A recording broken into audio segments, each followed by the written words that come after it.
Mathimugam prime நேயர்களுக்கு வணக்கம்.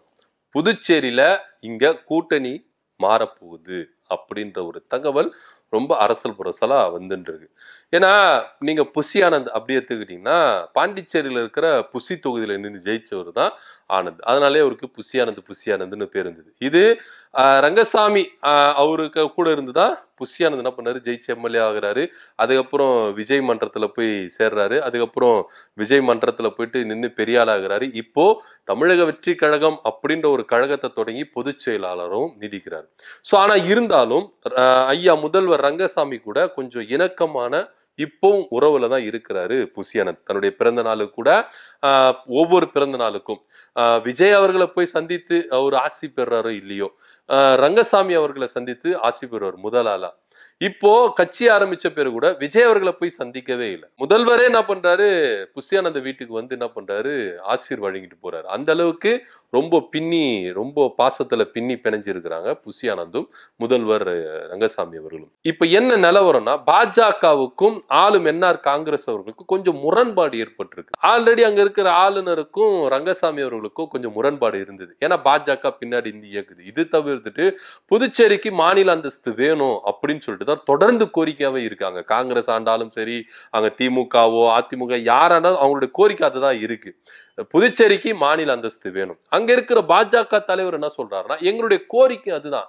ஆனா உங்களுடைய கோரிக்கை அதுவா இருக்கு. நீங்க எந்த அளவுக்கு டெல்லியில உங்க ஆட்சி தான் நடந்துட்டு இருக்கு, அப்போ எந்த அளவுக்கு ஃபோர்ஸ் பண்ணீங்க அப்படின்னு ஒரு கேள்வியும் என்ஆர் காங்கிரஸ் மத்தியில இருக்கு. இப்படியா இருக்கும் பொழுது அங்க நடக்கிற ஒரு அரசியல் சூழ்நிலை பயங்கர ஒரு குளறுபடியே இருக்கு. அது மாத்திரம் இல்லாம சமீபமா அந்த பிரியங்கா அவங்களுக்கு வந்து என்ன பண்ணிருக்காங்க, குடைச்சல் கொடுத்திருக்கிறாங்க. அதுல பாஜகவை சேர்ந்த நமச்சிவாயும் ஒருத்தர் அப்படின்ற ஒரு கருத்து போயிட்டு இருக்கு. இதெல்லாம் யோசிச்சு பார்க்கும்பொழுது அங்க ஒரு அசாதாரண சூழ்நிலை நிலவுது. பாண்டிச்சேரியில அடுத்ததும் பாஜகவும் என்ஆர் காங்கிரசும் கூட்டணி வைக்குமா அப்படின்னு ஒரு சந்தேகம் அங்க எழும்புது. அது மாத்திரம் இல்லாம இந்த கூட்டணி, அதாவது ஏகப்பட்ட அதிருப்தி பாஜக மேல மக்கள் மத்தியில, தமிழ்நாடா இருந்தாலும் சரி, புதுச்சேரியா இருந்தாலும் சரி, தென் மாநிலங்கள்ல நீங்க எடுத்துக்கிட்டீங்கன்னா பாஜக மேல ஏகப்பட்ட அதிருப்தியில இருக்கிறாங்க. இந்த அதிருப்தியின் எதிரொலி அங்க புதுச்சேரியிலயும் என்ன பண்ணிருக்கு, எஃபெக்ட் ஆயிருக்கு. சோ அதனால அங்க இருக்கிற மக்கள் என்ன பண்றாங்க, பாஜக கூட கூட்டணி வேணாம்,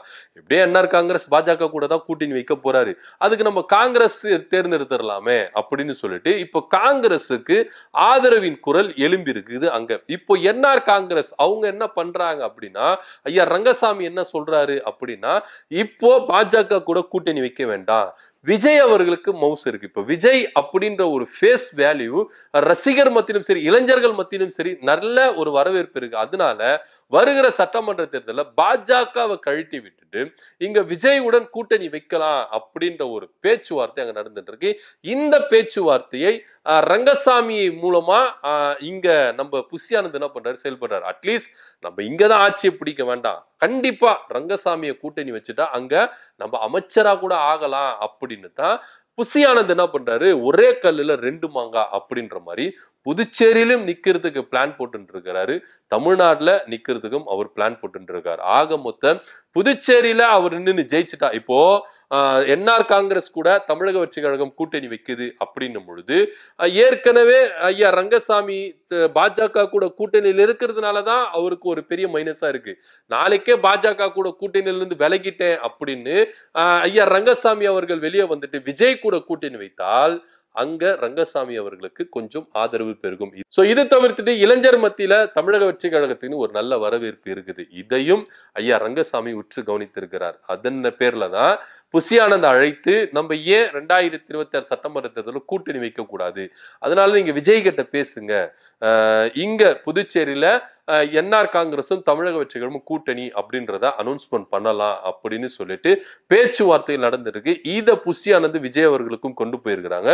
சோ ஆல்மோஸ்ட் இங்க வந்து புதுச்சேரியில அடுத்து 2026 சட்டமன்ற தேர்தலில் என்ஆர் காங்கிரசும் தமிழக வெற்றி கழகம் தான் கூட்டணி வைக்குது அப்படின்றது ஒரு சில நாட்களுக்கு அவங்க அதிகாரப்பூர்வமா அறிவிப்பு வெளியே கொண்டு வருவாங்க அப்படின்னு தான் பார்க்கப்படுது. இதனுடைய நீட்சியா தான் ஐயா ரங்கசாமி அவர்கள் பாஜக கிட்ட கொஞ்சம் இணக்கமான ஒரு சுமூகமான முடிவுல போகல, பாஜக எம்எல்ஏக்களும் சரி மினிஸ்டர் கொஞ்சம் டிஸ்டன்ஸ் மெயின்டைன் பண்றாரு, பாஜக கூட கொஞ்சம் ஒட்டி உறவாடுறத கொஞ்சம் டிஸ்டன்ஸ் மெயின்டைன் பண்றாரு, அதே போல ஆளுநருடைய எல்லா நிகழ்விலும் அவாய்ட் பண்றாரு அப்படின்ற ஒரு தகவல் அரசல் புரசலா வந்திருக்கு. அதனால பாண்டிச்சேரியில ஒரு அரசியல் மாற்றம் ஏற்படும். அங்க ஆனந்த் எம்எல்ஏ ஆக போறாரு. அது மாத்திரம் இல்லாம என்ஆர் காங்கிரஸ் ஆட்சி அமைச்சிட்டா அவர் ஒரு அமைச்சரவையில இருப்பாரு அப்படின்னு தான் இங்க பேசப்படுது. என்ன நடக்குது அப்படின்ற பொறுத்திருந்து பார்க்கலாம். சோ புதுச்சேரியில என்ஆர் காங்கிரஸுடன் தமிழக வெற்றிக்கழகம் கூட்டணி வச்சு ஆட்சியை பிடிச்சிடலாம் அப்படின்ற ஒரு அண்டர் கிரவுண்ட் மீட்டிங் ரொம்ப ரகசியமா ஆலோசனைகள் போயிட்டு இருக்கு. இதை பத்தி கருத்து என்ன அப்படின்றத கீழே கமெண்ட் பண்ணுங்க. நன்றி, வணக்கம்.